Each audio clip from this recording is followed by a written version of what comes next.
అదొక్కటే జీవితం అనుకోవడం తప్పని జ్ఞాపకం చేసుకుంటూ ఉండు అంటారు.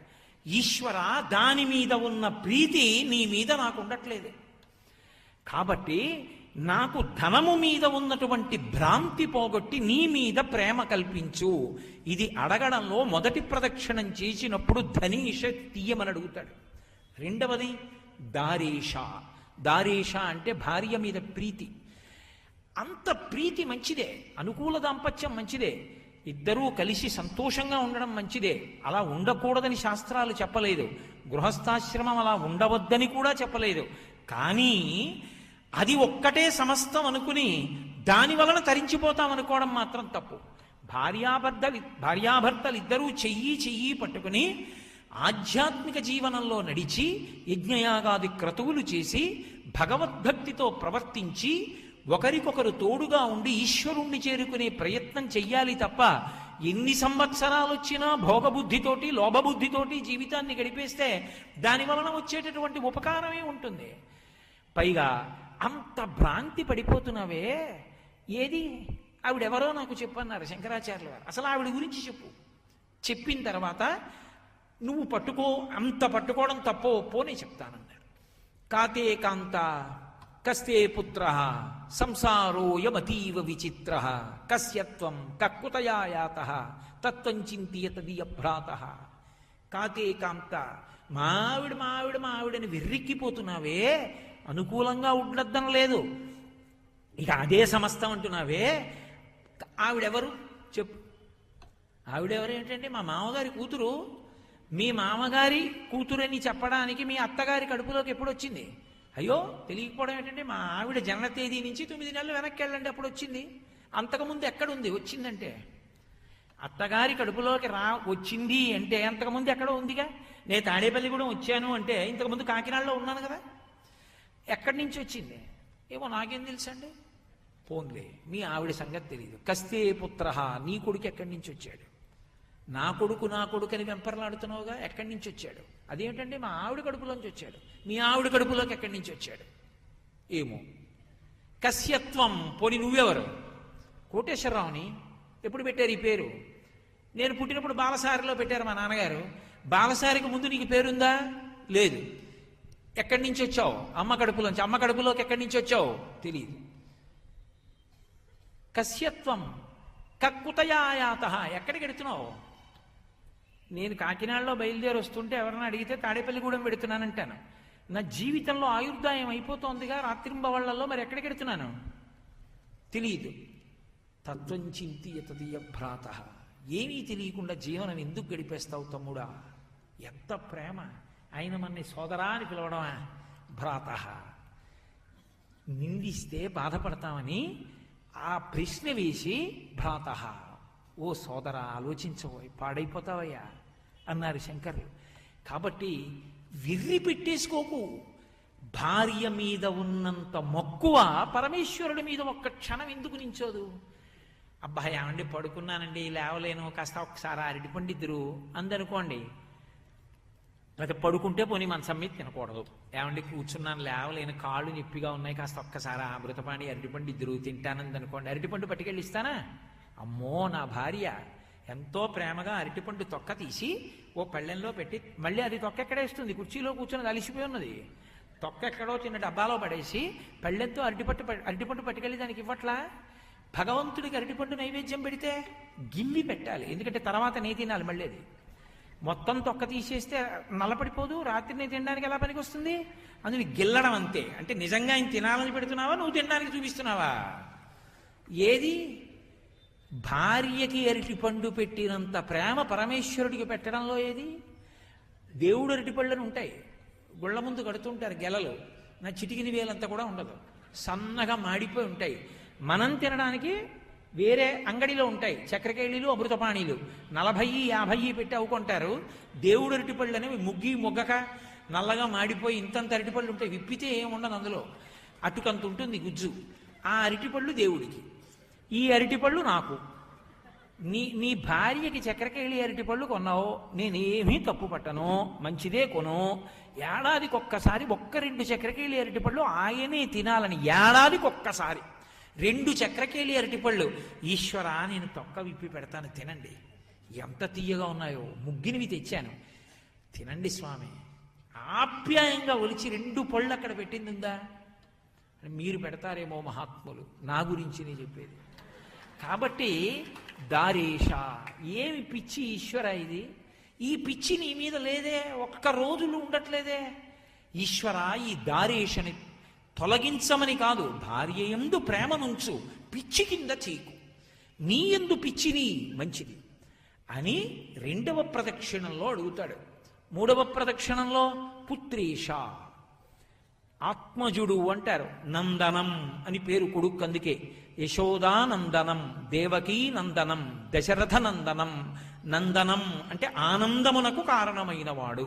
కొడుకుని చూసుకుంటే తండ్రి మురిసిపోతాడు, తల్లి మురిసిపోతుంది నా కొడుకని. అటువంటి కొడుకు మీద విపరీతమైన భ్రాంతి, ఆఖరికి ప్రాణం పోతున్నా కూడా కొడుకు మీదే ఉంటుంది వ్యామోహం. ఆ కొడుక్కి సంపాదించాలి, ఆ కొడుకు కారులో తిరగాలి, ఆ కొడుక్కి మేడ ఉండాలి, ఆ కొడుక్కి సమస్తమైనటువంటి భోగ సంభారములు ఉండాలి. ఇంత వెంపర్లాడిపోయి ఇంత ఆలోచిస్తున్నావే, ఇందులో 1,00,000 వంతు భగవంతుడి గురించి ఆలోచించావా ఎప్పుడైనా? చిట్ట చివరికి ఆయన దగ్గరికే కదా వెళ్ళిపోవాలి, ఆయన కదా శాశ్వతుడు, నీతో వచ్చేవాడు, చిట్ట చివర నీకు ప్రశాంతినిచ్చేవాడు ఎవరైనా ఉంటే ఆయన ఒక్కడే. మహాభారతం అనుశాసనిక పర్వంలో పార్వతీదేవి పరమశివుణ్ణి అడిగింది, తెలియక కాదు లోకానికి చెప్పడానికి అడుగుతుంది.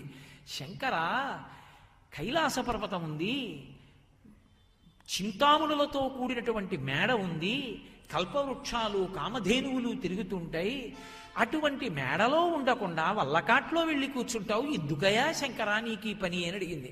ఆయన అన్నాడు, పార్వతి ఎందుకు కూర్చుంటానో తెలుసా? సృష్టికర్త నా బిడ్డ చతుర్ముఖ బ్రహ్మనన్న ఒక మాట అడిగాడు. అక్కడ నేను ఉండకపోతే ఉగ్రభూతములు ఊళ్ల మీదకి వచ్చి పడిపోయి ఇళ్లల్లో చేరి పూజలు చేయడం మొదలు పెడతాయి. అవి పూజలు చేస్తే ఉగ్రమైన ఫలితాలు వస్తాయి. అంటున్నావా లేదా? ఉత్తిష్టంతో భూత పిశాచాహ, మీరు లేచిపోండి మేము చేసుకుంటాం పూజ అంటున్నావా లేదా? అవి ఇళ్లల్లో చేరుతాయి. అందుకని అవి ఊళ్ళోకి వెళ్లకుండా ఉండాలంటే వాటిని సంతోషపెట్టి అక్కడ ఉంచడం కోసం, ఊళ్ళో ఉన్న వాళ్ళు బాగుండడం కోసం అక్కడ ఉండి తాండవం చేస్తుంటాను. 2వది ఎందుకుంటానో తెలుసా? నా అంత వాణ్ణి నేనంటాడు, ఈ శరీరం నేనంటాడు, ఈ ఇల్లు నాదంటాడు, ఈమె నా భార్య అంటాడు, వీళ్ళు నా బిడ్డలంటాడు, నాకింత సర్కిల్ అంటాడు, నాకింత ఇన్ఫ్లుయెన్స్ అంటాడు. ఆఖరణ శరీరం పడిపోయిన తరువాత ఓ 2 కొత్త కర్రలు, ఓ 2 కొత్త చాపలు తెచ్చి పడుకోపెట్టి తాడేసి బిగించేసి తీసుకుపోతారు. తీసుకుపోయి కప్పినటువంటి పైన బట్ట కూడా తీసేస్తారు. పైన కప్పిన బట్ట మీటి చాకలి పాలు, ఆ బట్ట కూడా తీసేసి కట్టెల మీద పెట్టి కాల్చేస్తున్నారు. అప్పుడు జీవుడు పైకి లేచి నిలబడతాడు. తీసుకొచ్చిన వాళ్ళందరూ స్నానం చేసి వెళ్ళిపోతారు. వెళ్ళిపోయిన తర్వాత ఈ జీవుడు ఒక్కడే ఏడుస్తూ ఉంటాడు. తన శరీరం కూడా కాలిపోతోంది, తన వాళ్ళన్నవాళ్ళు వెళ్ళిపోయారు, తను నమ్ముకున్నదొక్కటి దగ్గర లేదు. చీకటి పడుతోంది, ఉగ్రభూతాలు లేస్తున్నాయి.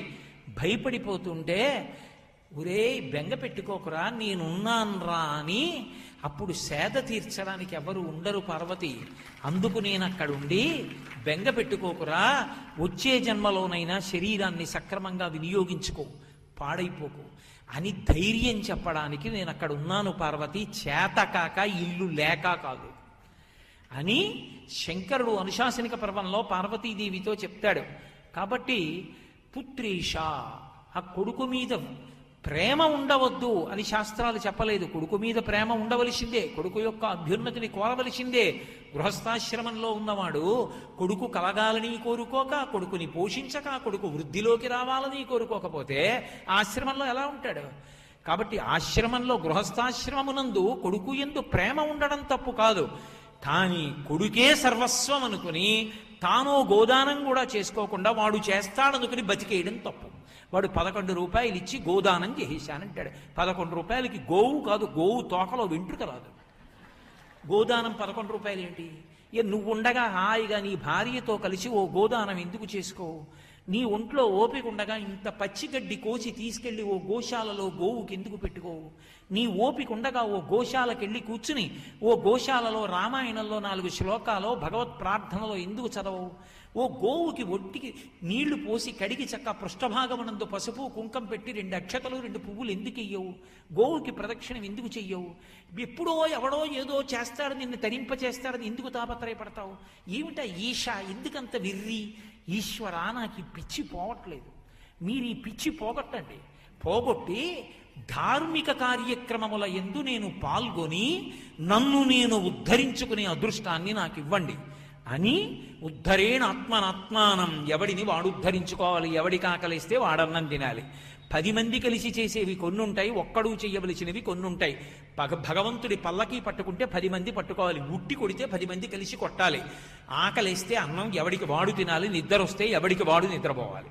తప్ప భజన చేశాం కదండి మేమందరం కలిసే పడుకుంటామంటే నీ కర్మ, ఎవడు ఏమీ చేయలేడు. కాబట్టి ఒక్కడివి చెయ్యవలసినవి ఏ ఉంటాయో అది ఒక్కడివి చెయ్యాలి. కొడుకుని నమ్మవద్దని చెప్పలేదు, కొడుకే సమస్తమని అనుకోవద్దు. నిన్ను నువ్వు ఉద్ధరించుకునే ప్రయత్నం నువ్వు చెయ్యి.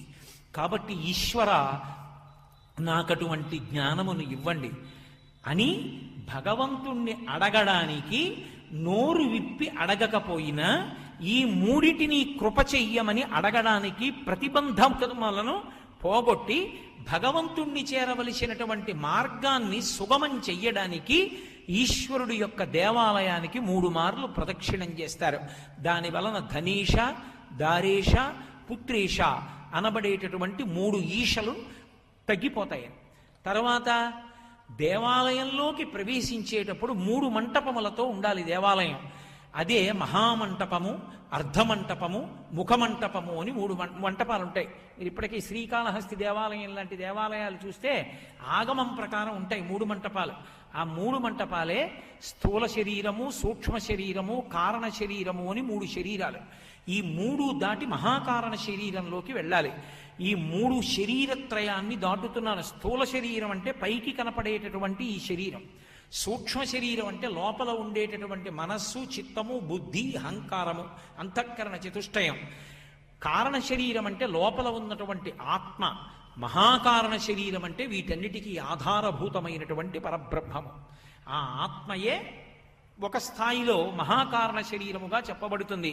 ఈ 3టిని దాటి నీ దగ్గరికి వస్తున్నాను, నీ దర్శనాన్ని పొందుతున్నాను. ఆయన్ని దాటి వెళ్ళడానికి ఇంకేమైనా ఉంటుందా? ఉండదు.